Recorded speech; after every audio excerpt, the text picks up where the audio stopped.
नमस्कार, मैं हूं राजीव ढोंडियाल। पेरिस ओलंपिक में जेवलिन थ्रोअर नीरज चोपड़ा ने इतिहास रच दिया। बेहद रोमांचक मुकाबले में उन्होंने सिल्वर मेडल अपने नाम किया है। पेरिस ओलंपिक में यह कारनामा उन्होंने किया है। भारत का ये कुल 5वां पदक है। नीरज चोपड़ा टोक्यो ओलंपिक में स्वर्ण पदक जीतने वाले और इस ओलंपिक में भी शानदार परफॉर्मेंस, ओलंपिक में सिल्वर मेडल उन्होंने अपने नाम किया और इतिहास रच दिया है, नया इतिहास। नीरज चोपड़ा लगातार 2 ओलंपिक के व्यक्तिगत इवेंट में गोल्ड और सिल्वर जीतने वाले पहले भारतीय बन गए हैं। नीरज चोपड़ा अगर गोल्ड जीते तो ओलंपिक के इतिहास में खिताब बरकरार रखने वाले वो दुनिया के 5वें, जबकि भारत के पहले खिलाड़ी बन सकते थे, लेकिन वो इस रिकॉर्ड से चूक गए। लेकिन जो कीर्तिमान उन्होंने अपने नाम किया है वो बहुत बड़ा है। इससे पहले जो टोक्यो में ओलंपिक हुआ तब गोल्ड जीता और इस बार के ओलंपिक में आपको बता दें कि इंजरी है, उसके बावजूद उन्होंने सिल्वर मेडल अपने नाम किया है। और इस खेल में आपके पास 6 मौके होते हैं, 6 अटेम्प्ट होते हैं और नीरज चोपड़ा सिर्फ एक अटेम्प्ट उनका सफल रहा, आपको बता दें, और उसी में उन्होंने सबसे बेस्ट थ्रो अपना फेंका। प्रधानमंत्री मोदी ने इस जीत के बाद उनको बधाई दी और उनके उत्कृष्ट व्यक्तित्व का उल्लेख किया, उनके इस जीत पर उनको बधाई दी और कहा कि आप अनगिनत एथलीट्स को प्रेरित करते रहेंगे। वहीं गृह मंत्री अमित शाह ने भी ट्वीट किया, नीरज चोपड़ा ने तिरंगे के सम्मान को बढ़ाया, राष्ट्र आपके पराक्रम को याद रखेगा। नीरज चोपड़ा हमारे लिए एक सच्चे चैंपियन है। जेपी नड्डा ने ये ट्वीट किया। उसी तरह किरण रिजिजू ने लिखा कि चैंपियन नीरज चोपड़ा का सिल्वर जीतने वाला ये थ्रो 89.45 मीटर का। ममता बनर्जी ने लिखा कि रजत पदक जीतने की आपको बधाई। मनोहर लाल खट्टर ने लिखा कि ओलंपिक चैंपियन नीरज चोपड़ा फिर दुनिया में भारत का इन्होंने डंका बजाया। तो कई सबके लगभग सोशल मीडिया पर अपने रिएक्शंस आए हैं, सबने खुशियां व्यक्त की हैं, बधाई दी है नीरज चोपड़ा को। देश को नीरज चोपड़ा से यूं तो गोल्ड की उम्मीद थी, वो टूट गई है। गोल्ड मेडल हासिल ना कर पाने का दर्द नीरज चोपड़ा के चेहरे पर जरूर नजर आया। और आज तक से बातचीत में नीरज चोपड़ा ने कहा कि गोल्ड उनके निशाने पर था, लेकिन इंजरी की वजह से उन्हें खेल पर फोकस करने में दिक्कत हुई। Neeraj, many congratulations with the way you performed. What I want to know from you कि जब अरशद ने वो फेंका, ओलंपिक रिकॉर्ड बनाया, अपने 90 मीटर कभी नहीं डाला था, लेकिन आपके जहन में क्या जा रहा था? मन में था कि कर दूंगा? शायद आज का वो दिन था और आज ज़रूरत भी थी, पर आज लगी यहाँ पे बात कि यार आज ही नहीं हो पाया तो कब। मतलब मैंने कभी इस चीज़ के बारे में इतना सोचा नहीं, लेकिन आज ये चीज़ आ रही है मन में, क्योंकि जब मैटर करता है तब वो चीज़, और मैंने एफर्ट पूरा लगाया अपनी तरफ से। पर वही है कि कुछ दिक्कतें हैं, कुछ इंजरी की वजह से या कुछ माइंड में जो एक खुल के थ्रो करना चाहिए वो नहीं हो पा रहा था ओलंपिक जैसी जगह पे। फिर भी थ्रो काफ़ी अच्छा लगा है और लगभग सारे ही थ्रो फाउल थे कि थ्रो ना पा।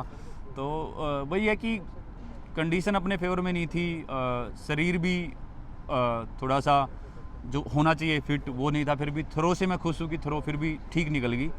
पर जब अरशद ने थ्रो लगाई तो सेकंड थ्रो में मेरे दिमाग में वही था, भले ही मैंने अभी तक 90 मीटर क्रॉस नहीं किया और सभी को लगेगा कि मैं ऐसे बोल रहा हूँ, लेकिन मेरे दिमाग में एक बिलीव था कि मैं आज कर दूँगा। तो आज भी नहीं हुआ तो अभी वो होना कब है वो देखते हैं। लेकिन कंपटीशन काफ़ी ज़बरदस्त था आज और वही है, कंट्री के लिए मेडल जीता है तो उसकी खुशी है। नहीं, हम बहुत प्राउड है। इंडिया पाकिस्तान जब भी कोई मुकाबला होता है किसी भी फील्ड में, हम कहते हैं भाई किसी से भी हार जाओ, पाकिस्तान से ना हारो। आप कभी ऐसी बात सोचते हो या ये सिर्फ बाहर की बातें हैं? मैं वही कहना चाहूँगा जी अपने देशवासियों से कि ऐसा पहली बार हुआ है। जब अरशद के साथ मैं 2016 से खेल रहा हूँ, हमेशा ऊपर वाले ने अपना साथ दिया है, हमेशा। आज पहली बार हुआ है कि अरशद जीता है और स्पोर्ट्स ने हमको ये सिखाया, क्योंकि मैंने जब स्टार्ट किया था तो स्टार्टिंग में वही है, हार के फिर धीरे धीरे जीते, फिर स्टेट में जीते, नेशनल में जीते, फिर इंटरनेशनल तक आए। तो आज शायद अरशद का दिन था और ये हमको एक्सेप्ट करना है।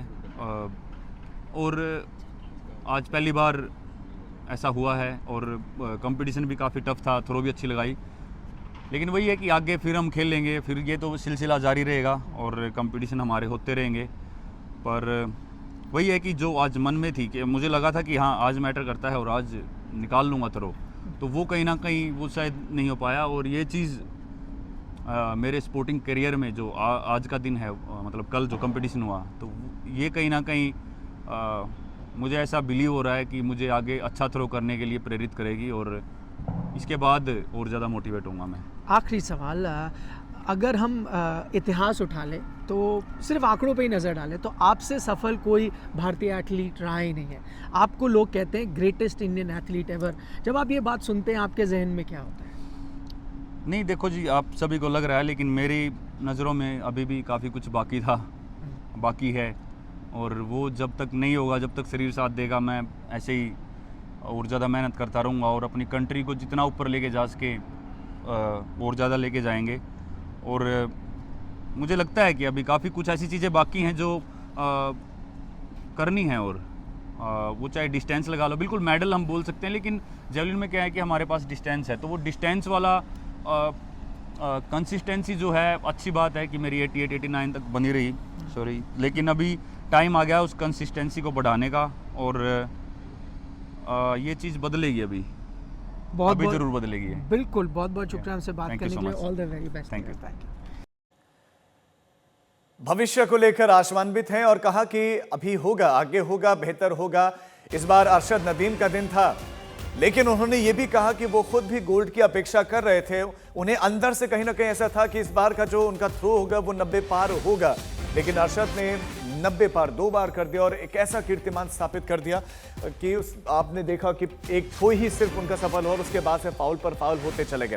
कहा कि जो सोचा था, जो उनके मन में था, वो नहीं हो पाया। आज तक से खास बातचीत में नीरज चोपड़ा ने बात कही और कहा कि मुकाबले के दौरान उनका जो ध्यान था वो इंजरी पर रहे। नीरज चोपड़ा की इस ऐतिहासिक जीत पर पेरिस से लेकर पानीपत तक जश्न का माहौल है। नीरज की जीत पर उन लम्हों को देखने के लिए नीरज चोपड़ा के घर पर पूरा गांव उमड़ पड़ा। उनके सिल्वर मेडल जीतते ही तो जश्न का माहौल शुरू हो गया। ऐसी जमकर आतिशबाजी देखने को मिली। वहां पर सब लोग थिरकते हुए, नाचते हुए नजर आए, गाते हुए नजर आए, मिठाइयां बांटी गई और खुशी मनाते हुए दिखाई दिए। सतीश जी, वही सवाल जो मैं आपसे पूछ रहा था, क्या ये एथलीट्स के बीच की लड़ाई देखते हैं या भारत पाकिस्तान के बीच की लड़ाई बन गई है? नहीं, ये भारत पाकिस्तान की लड़ाई नहीं है। ये तो मतलब है, जो खेल होता है, खेल भावना में ऐसा देशों को जोड़ती है, ये तोड़ती नहीं है। ये जो कंट्री आपस में अलग अलग है, सबको जोड़ती है, खेल भावना सिखाती है।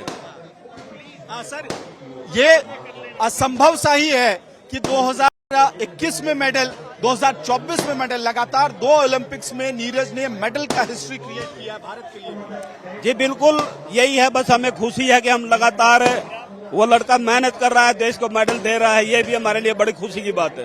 कहीं कोई चूक लगती है, क्योंकि एक एक्सेप्शनल रिकॉर्ड भी बनाया अरशद नदीम ने, 92.97।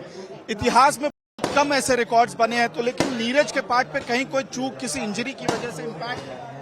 बस हमारे को जो लगता है वो इंजरी की ही कुछ वजह है। उसने पहले भी एक वीडियो में बताया है कि भाई जो मेरे को ग्रोइंग इंजरी है, मैं उस पेन से अभी बाहर हूँ और ओलंपिक के बाद मैं अपना उसका इलाज करवाऊंगा, तभी और अच्छे से फिर मेहनत करूंगा।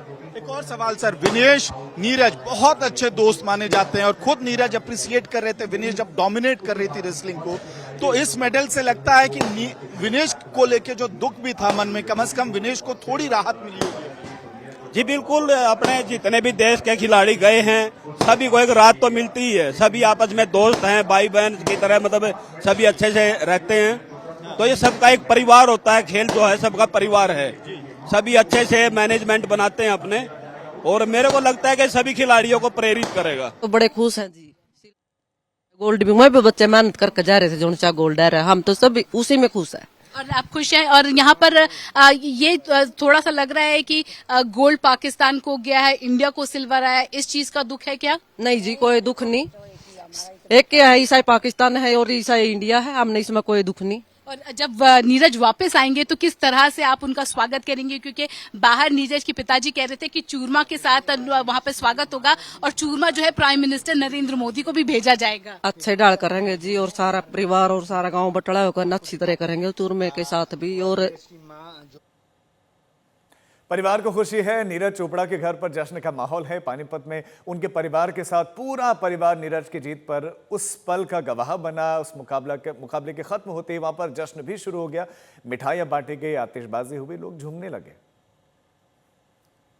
मेरे साथ मौजूद है नीरज के चाचा जी, जो हमें थोड़ा डांस करके भी दिखाएंगे। खुशी बहुत ज्यादा हो रही है, लेकिन थोड़ा सा डिसअपॉइंटमेंट है कि गोल्ड हाथ से निकल गया और सिल्वर आ रहा है।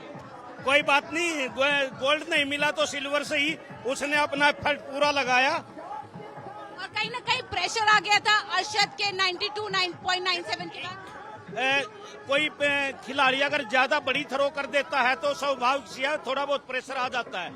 और उसके बाद उसकी पहली थ्रो से ही थोड़ा उसका रिदम खराब हो गया, उसकी पैर फिसल गया, वो फॉल हो गई थी। तो कहीं न कहीं प्रेशर तो था ही। अब उसको ग्रोइन की भी प्रॉब्लम है, क्या पता कुछ ग्रोइन में हुआ है, अब वो तो उससे बात होगी तभी पता लगेगा। आपको भी मालूम है कि ये जो है एक ओलंपिक में गोल्ड के बाद सिल्वर आ रहे हैं। बहुत कम ऐसे इंडियंस हैं जिन्होंने 2 ओलंपिक्स में मेडल जीते हैं, उनमें से नीरज एक है। अभी तक 3 प्लेयर ही ऐसे हैं जिन्होंने दो मेडल जीते हैं। पीवी सिंधु है, सुशील पहलवान है, अभी नीरज ने 2 मेडल जीते हैं, गोल्ड और सिल्वर। मनु भाकर, हाँ सॉरी, मनु भाकर ने अभी रिसेंटली जीता है, मैं बेटी का नाम लेना भूल गया। हमारे पास 4 प्लेयर ऐसे हैं जिन्होंने, मनु भाकर ने तो कमाल कर दिया, एक ही ओलंपिक में 2 ब्रॉन्ज जीते हैं। यहाँ बच्चे तो डांस कर रहे हैं, लेकिन हम चाचा जी को बिना डांस किए जाने नहीं देंगे। किस तरह से आप नीरज का स्वागत डांस के साथ करेंगे वो बता दीजिए। खुशी दिल में है, लेकिन मुझे नाचना नहीं आता, मैं माफी चाहूंगा। देखिए कि खुशी दिल में है, लड्डू चूरमा सब पूरे लड्डू लड्डू लड्डू।